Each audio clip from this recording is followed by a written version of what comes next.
Para as pessoas entenderem bem o que a Bíblia ensina, nós precisamos ler corretamente. Para isso, devemos fazer uma boa preparação, falar de modo correto e falar de modo claro. Enquanto um irmão lê Mateus 24, 43 e 44, veja alguns erros que às vezes também cometemos.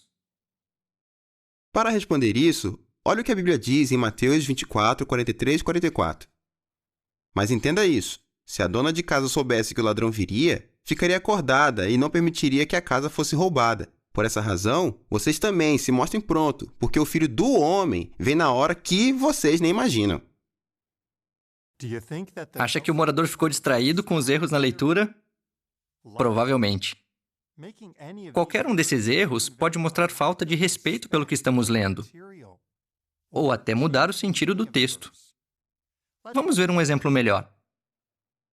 Para responder isso, olha o que a Bíblia diz em Mateus 24, 43 e 44.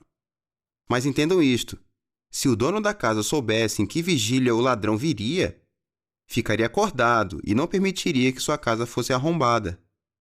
Por essa razão, vocês também mostrem-se prontos, porque o Filho do Homem vem numa hora que vocês não imaginam.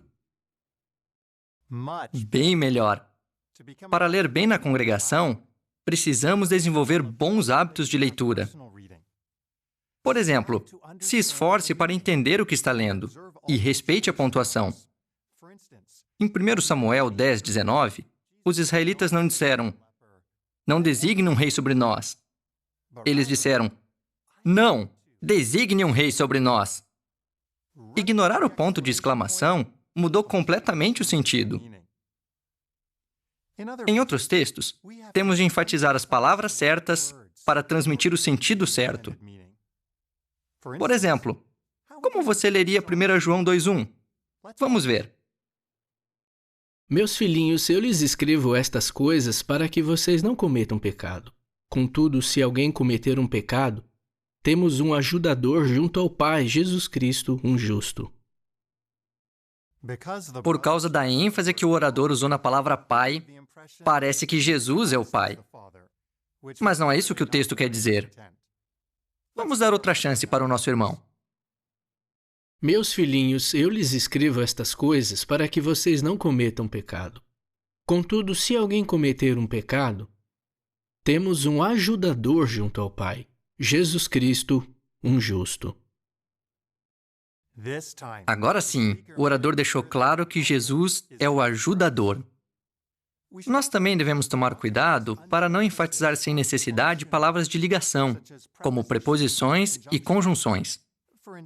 Por exemplo, em 1 Timóteo 4,16, em vez de ler "Você salvará tanto a si mesmo como aos que o escutam", não seria melhor enfatizar o verbo que dá sentido ao texto? Você salvará tanto a si mesmo como aos que o escutam. Como você pode ver, ler de modo correto envolve mais do que apenas falar corretamente as palavras. Mas falar as palavras de modo correto às vezes pode ser um desafio. Onde você pode encontrar o jeito certo de pronunciar uma palavra, principalmente alguns nomes bíblicos? Você pode olhar em um dicionário, pode escutar o áudio de uma publicação ou pedir ajuda para alguém que lê bem. Ler de modo correto dá dignidade à mensagem que pregamos e ajuda o ouvinte a se concentrar na mensagem, em vez de ficar distraído com erros de leitura. E o mais importante, honra Jeová Deus.